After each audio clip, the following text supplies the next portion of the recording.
Fala pessoal, tudo bom? Aqui quem fala é Evandro Lima, Michael Soares. e hoje a gente vai fazer mais um vídeo, agora em especial pra galera jovem, né? Como a gente, mentira.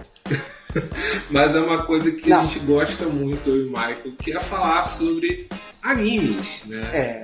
Então, mas psicólogo fala de anime? Cara, psicólogo fala o que quiser, entendeu? Exatamente. Minha psicologia, minhas regras. Mas antes, deixe seu like, se inscreva no canal e compartilhe nossos vídeos. E não esqueça de nos ajudar na chave Pix e também de se inscrever lá nas nossas outras redes sociais, que é o Instagram e o TikTok, @expedialógico, tá bom?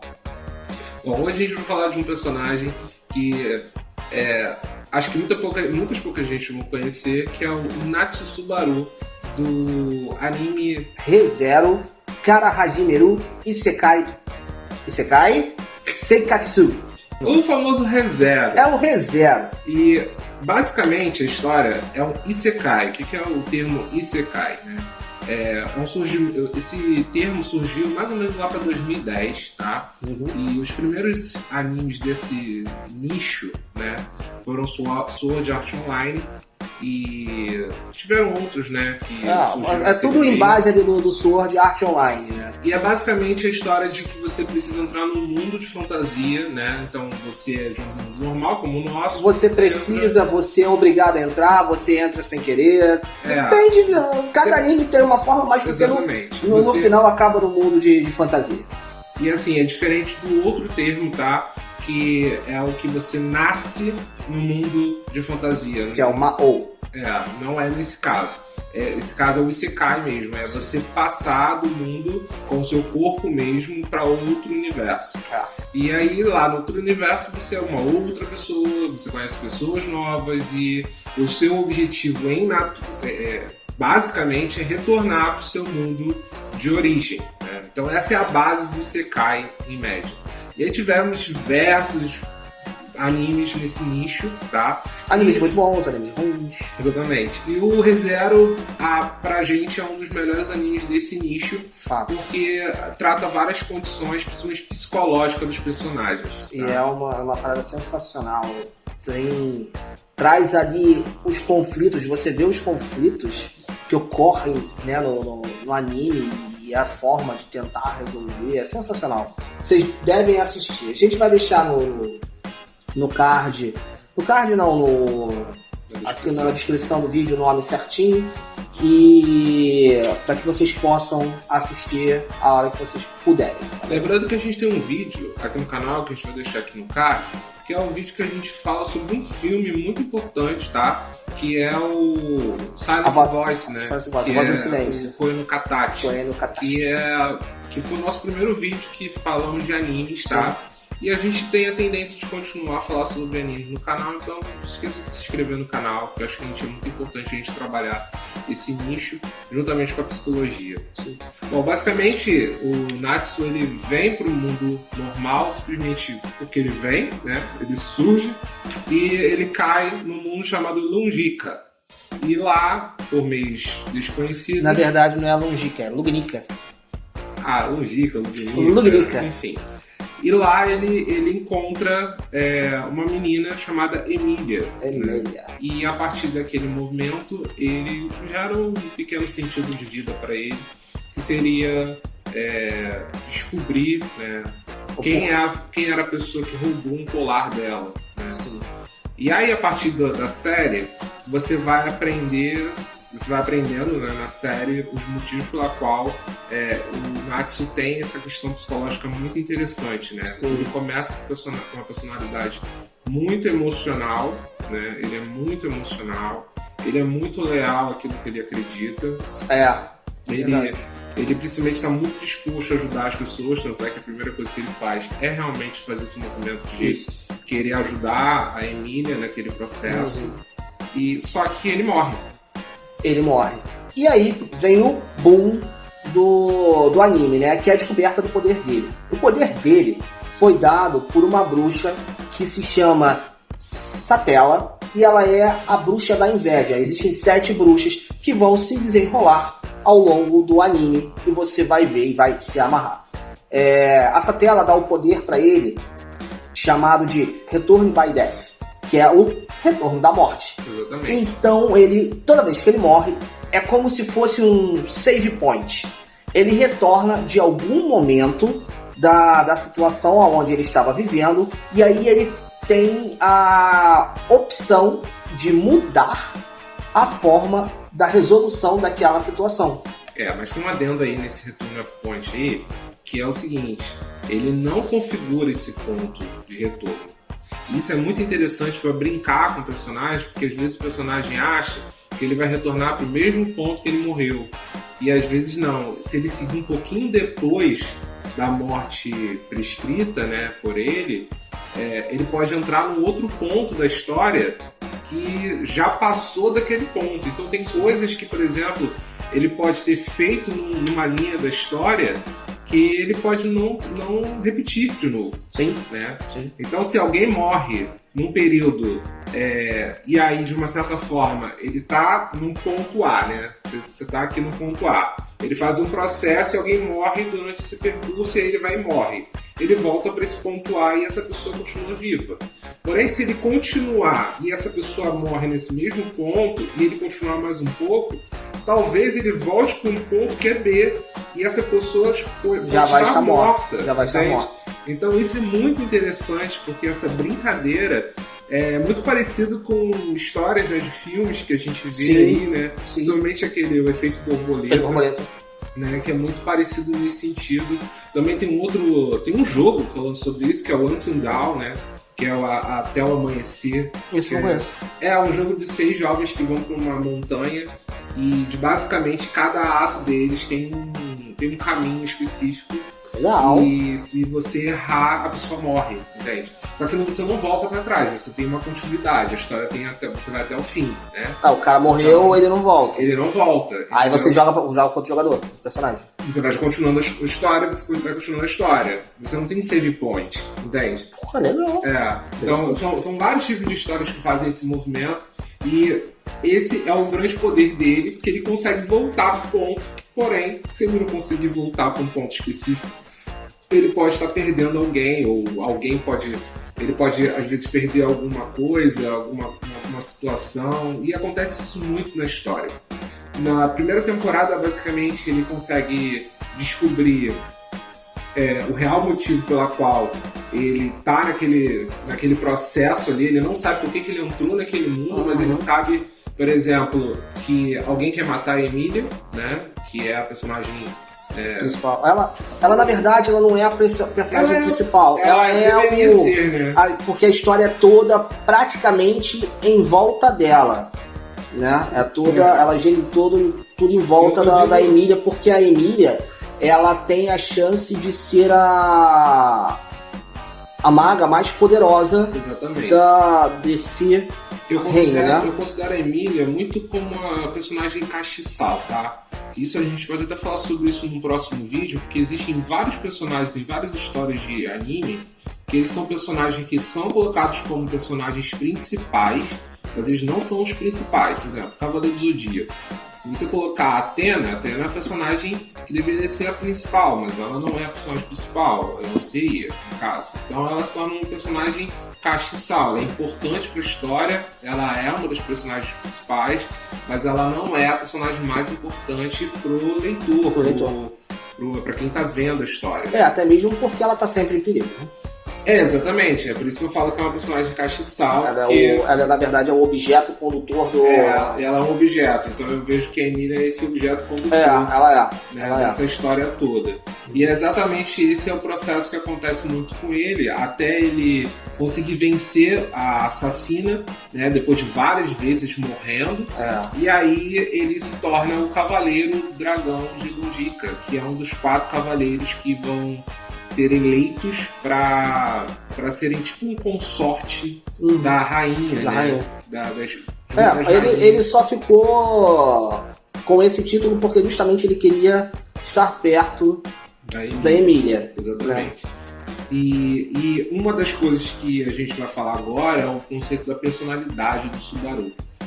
Como eu falei aqui, ele é emocional, né? Ele é completamente emocional, então raramente ele pensa, ele racionaliza, ele só racionaliza. Tanto é que isso é uma das coisas que mais incomodam na história, é que ele vai morrendo e ele só vai racionalizar depois da quinta morte. Da quinta, sexta morte. Entende? Então, coisas básicas que ele devia estar pensando antes, ele não pensa. Então, ele vai emocionalmente ali no mesmo erro e ele acaba morrendo de alguma forma, entende? Fazendo com que aquilo retorne de novo, ele tenha que reaprender de novo a forma como ele morre. Ele comete o mesmo erro diversas vezes, até ele racionalizar que existe um outro caminho. Exatamente. Mas o interessante disso é que ele usa uma máscara, né? Não uma máscara física, mas ele usa uma máscara emocional, né? Ele traz um comportamento excêntrico, né? Para sublimar, para esconder todo esse emocional dele, né? Toda a fragilidade que ele tem.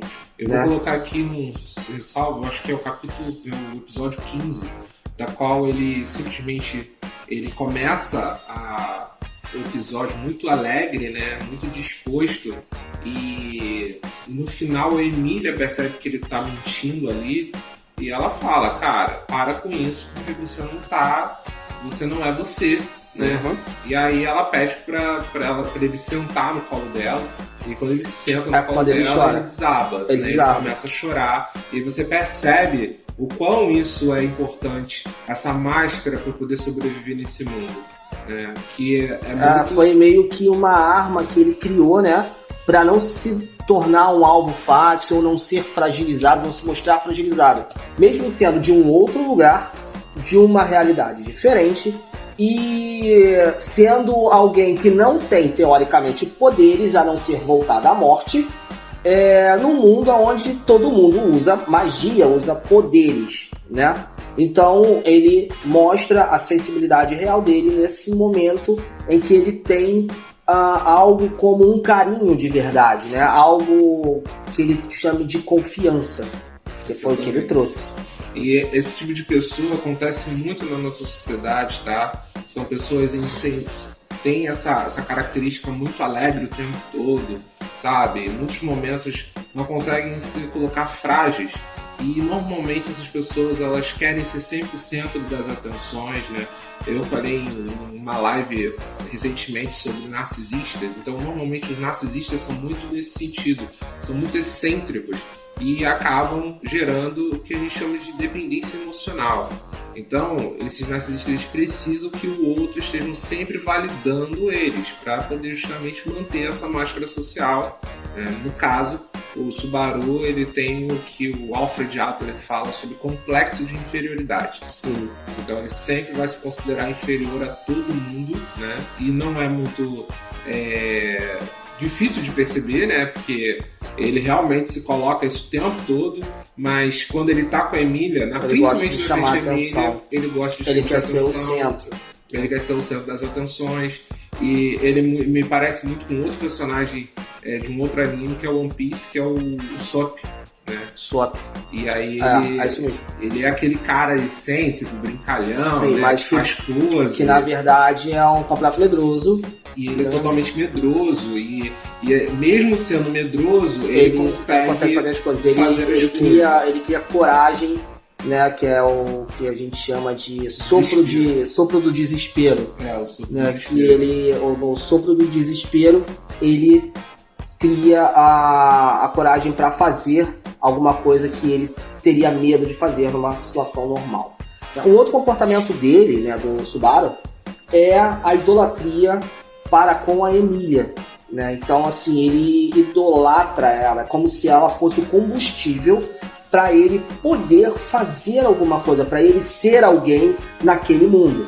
Né? E aí entra muito um quesito que eu queria trocar contigo, que é sobre justamente como era o Subaru antes de ir pro mundo e o Subaru no mundo de Lungica, né? Lungica.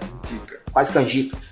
Lungica é quase canjica. Quando ele tá no mundo normal, ele não tem independência de nada. Sim. Ele não simplesmente... ele é um cara ali, eu acho que ele tem uns 18 anos. Mais ou menos isso. Porque ele já mora sozinho. Ele já mora sozinho, ele trabalha, eu acho que com programação, alguma coisa desse sentido. E E assim, explica muito porque eu acredito que ele na verdade esteja dormindo, tá? Ou até em coma. Porque ele é atropelado, teoricamente, por um caminhão, né? Exatamente, mas eu acho que ele morreu. Foi um sonho mesmo, tá? Que ele teve. E na verdade ele não. Não sei. Mas todo Isekai, né? Eu acho que é assim, que o cara ele acorda num outro reino. Eu acredito que seja um sonho mesmo, exceto o Cavaleiro do Escudo, né? Então, que é o Tetsunoyusha, que ele é invocado. Sim. Por que eu acho que é um sonho? Porque vai se construindo depois na história diversas outras situações, inclusive ele tem que passar por um teste, e esse teste é ele ter uma relação, ter uma conversa com os pais dele. Então, assim, de uma certa forma, aquilo ali é como se fosse um Inception, sabe? Muito foda. E é um sonho dentro de um sonho, sonho dentro de um sonho. E aí ele meio que vai se desenvolvendo e aquilo ali vai curando ele. Porque ele vai mudando, ele vai se transformando em uma outra coisa. Entende? Então pode ser que ele esteja realmente num sonho, talvez num coma, né? Provavelmente nesse acidente que aconteceu, ele pode ter entrado num coma, porque também não mostra exatamente o acidente, simplesmente mostra ele se desconfigurando e indo por outro mundo. Não tem o ato do acidente. Não mostra o ato do acidente. Então pode ser que tenha acontecido um acidente, né? Provavelmente, ele estava na rua, né? Quando ele foi transportado, mas não necessariamente configurou o acidente em si na cabeça dele, né? Tanto é que a gente fica sem explicar por que ele foi para aquele mundo. Não tem uma causa desconhecida. Na verdade, assim, eu não li o mangá ainda todo. Então não tem até onde eu li, não tem uma explicação do porquê ele foi pra lá. Não sabe. Então isso é uma coisa que é muito interessante pra gente perceber que se esse universo é na cabeça do personagem, tá? Todas essas situações, inclusive essas marcas que vão sendo construídas pelo próprio personagem, são personalidades que são dele mesmo, né? E aí ele vai tendo que desconstruir, ele vai tendo que... Pra chegar ao ele de verdade. Né? Pra chegar ao ele de verdade, exatamente. A partir de ele encontrar o ele de verdade, ele vai encontrando ali sustentações, né? Sim. Pilares. Sim. E eu acho que isso é muito interessante, só pra gente pontuar isso. Que, no entanto, assim, uma parada interessante é que esse anime ele tem vários arcos. E um deles é que no final da primeira temporada ele tem a opção de fugir. É na primeira ou na segunda, eu não tenho certeza. Mas ele tem a opção de fugir com uma das empregadas, que é a Ren. Né, que ela tem por isso que por que eu tô falando? A Emília, desculpa. A Emília, ela tem algumas pessoas que servem a ela. Sim. E a Ren é uma dessas personagens que não gosta do Subaru. E aí, ao passar dos episódios, em alguns momentos, eles ficam juntos, fazendo algumas missões, né? E ela se apaixona pelo Subaru. E aí ele tem a opção de fugir com ela e ele não faz isso, de entregar o amor pra ela e ele não faz isso. Mas tem um dos arcos que ele faz, ele abandona a Emília e fica com a Ren. Exatamente. Né? E é sensacional. Então, existe essa questão do nome e eu não sei se você já reparou, Ren significa uma das 4 fases do sono. Que é a fase 4, que é a fase Ren. Todas as outras fases são as fases de não REM. Tanto é que, assim, só brincando, tá? Existem 4 partes da história. Vai estar na 4ª parte agora, vai voltar na 4ª parte.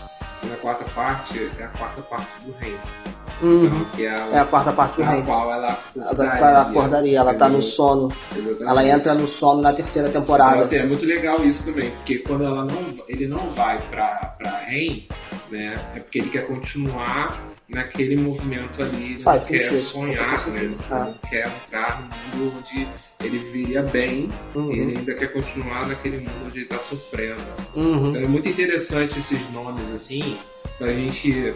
Provavelmente deve ter outras configurações, tanto o nome do Subaru, quanto o nome da Emília, para o autor em si. Sim. Né? É uma pesquisa que... Mas a REM é da psicologia mais importante para a gente nessa configuração. Exatamente. Agora, uma das coisas que a gente mais discute, eu e você, é sobre esse termo ex-hikikomori.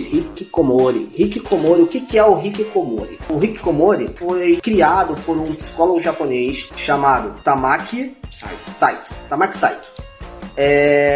Ele criou esse termo em 1998, tá? E é mais ou menos ali um transtorno mental marcado por um isolamento social grave, né? Sim, a gente na parte do Ocidente, a gente já fala sobre os transtornos antissociais. E esses transtornos antissociais já são configurados no CID-11 e no DSM-5 como um transtorno psicótico, né? Um transtorno da qual a gente avalia e verifica sinais e sintomas de uma pessoa que tem comportamentos isolantes, não quer ter relações sociais, tem muita dificuldade de se relacionar emocionalmente com alguém, né? E em alguns casos tem tendências à sociopatia ou até à psicopatia. Uma recomendação de um filme que a gente sempre coloca aqui é o Prenda-me se for capaz, né? Que é um filme onde retrata muito isso. O Meu Nome Não é Johnny também é um outro filme que também retrata muito sobre isso. E basicamente existe essa diferença porque lá no Oriente esse transtorno, ele de uma certa forma é um transtorno muito caracterizado da própria cultura japonesa. Da qual esse isolamento ele é bem comum, principalmente entre jovens, né? Mais ou menos ali de 18 a 35 anos, né? Na verdade, esse transtorno ele é mais ou menos caracterizado ali como uma adolescência prolongada, né? É como se a pessoa ela não conseguisse deixar de ser jovem, né? A gente tem isso no Brasil. Só que é bem comum a gente ver o quarentão que gosta de ser o garotão, andar de bermudinha, falar gíria, né? Gostar de coisas de... Isso é errado? Não é errado. Não. Até certo ponto. Por quê? Porque se isso interfere na sua vida interpessoal, aí sim nós temos um problema. Mas enquanto você quer ser uma pessoa que se sente jovem, mas que entende as responsabilidades de uma pessoa adulta, tranquilo, entendeu? Agora, se você quer ser jovem e não sabe como ser adulto, ou ser adulto te assusta, né? Aí você teria um problema e você teria que recorrer a uma assistência psicológica para que você conseguisse sair desse movimento. Mas eu não configuro o Subaru com um quadro de hikikomori justamente por causa da história que acontece muito na terceira temporada do anime, por isso que vocês têm que assistir o anime para entender, da qual ele se encontra com o pai e a mãe dele. E você repara como a relação dos pais é totalmente amorosa, sabe? E nem parece realmente que ele tinha um trauma ali, sabe? E talvez seja por isso, e aí configurando talvez uma depressão maior, né? Ou uma distimia, né? Como a gente classifica. Por quê? Porque existiam coisas ali naquela história onde talvez o isolamento, talvez ele ter saído de casa, talvez para poder criar uma expectativa para os pais e ele não conseguiu fazer isso da melhor forma. Isso tudo foi desenvolvido e criado a partir das expectativas do próprio Subaru, né? Isso pode ter caracterizado esse tipo de comportamento, tá? Sim. E isso é bem comum, né? A gente vê muito isso em jovens que querem fazer faculdade, né? Ou querem sair de casa logo, ou então até mesmo querem ter família e filhos muito cedo, e eles não conseguem, sabe? Eles não têm, sabe aquele gatilho do caraca, agora eu tenho toda essa responsabilidade. Isso é choque de realidade. Exatamente. Aí quando esse jovem tem o famoso choque de realidade, é quando ele tem uma ruptura, ele fala, pô, e agora? O que eu faço? Eu tenho toda essa responsabilidade, como o Evandro estava falando. E o que eu faço com essa responsabilidade? Como eu trabalho com isso? E você congela, né? E aí você frisa no tempo, você para no tempo. Está muito associado a o quê? A perda da autonomia. Por quê? Porque a gente tem um autor que, pelo menos particularmente, eu gosto muito, que é o Erik Erikson. O Erik Erikson, ele fala no desenvolvimento social dele que a criança precisa ter autonomia durante a infância. Se ela não desenvolver autonomia durante a infância, ele vai se tornar um adulto dependente. E essa dependência emocional que basicamente o Subaru desenvolve com a Emília é basicamente a dependência emocional que ele cria com os pais. E por conta dessa dependência emocional... Por isso ele tem essa questão desse comportamento idólatra, né? Exatamente. E ele não consegue ter a própria energia dele, ele não consegue desenvolver a vida dele. Ele precisa de uma outra pessoa para poder configurar aquele processo. Então, basicamente, na história, existe uma repetição. Ele não consegue sair desse ciclo, né? E ele não vai sair desse ciclo nunca. Por quê? Porque ele precisa sempre de uma Emília, ele sempre vai precisar da mãe, ele sempre vai precisar do pai, ele sempre vai precisar da Ren, ele precisa dos outros para poder ser alguma coisa. Senão ele não vai conseguir por ele. Se ele fizer por ele, o que acontece? Ele acaba se isolando. Né? Eu acredito que o Hikikomori, ele é, na verdade, uma identificação da depressão. Só que lá no Japão, né? E não sei como fala depressão no Japão, porque eu não falo japonês. Então pode ser que tenha esse vínculo, essa relação real, né? E aí quando bota o ex-Hikikomori, quer dizer que ele é uma pessoa que passou por uma depressão e começou a sair dela. Tanto é que esse transtorno, lembrando pra gente que o transtorno é pra sempre, tá, gente? Sim. Mas eles colocam como transtorno mental. Então é importante frisar que este movimento, como é que eu posso falar? Este processo que existe nessa fase da vida, ela acaba, né? E ela acaba quando a pessoa simplesmente assume a responsabilidade pelos seus próprios ele puxa a responsabilidade para ele. Vida, sim. Né? E aí, a partir disso, ela vai se desenvolvendo por ela, criando o quê? A famosa identidade, que é o que o nosso coleguinha Subaru não tem. Ele não tem identidade, ele não sabe quem ele é. Nos decorrer dos arcos, você vai ver que ele abandona a Setela, né? Ele parte para as outras bruxas, ele fica com as outras bruxas, né? E aí cada arco, cada bruxa dá um poder diferente para ele,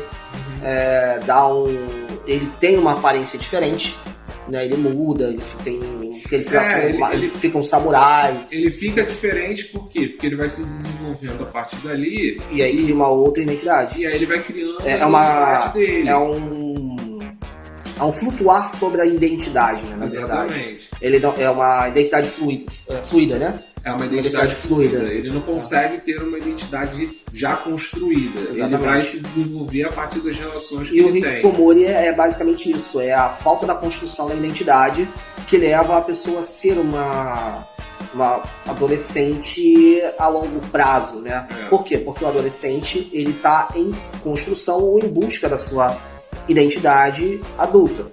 E quando a pessoa não consegue isso, ela se torna adolescente permanente. Então é bem isso. Acho que tá bem explicado, não tá? Basicamente é isso. Eu acho que é muito interessante a gente falar sobre personagens no meio do contexto psicológico. Então deixa aqui nos comentários personagens que vocês querem que a gente fale, né? Que a gente queira desenvolver.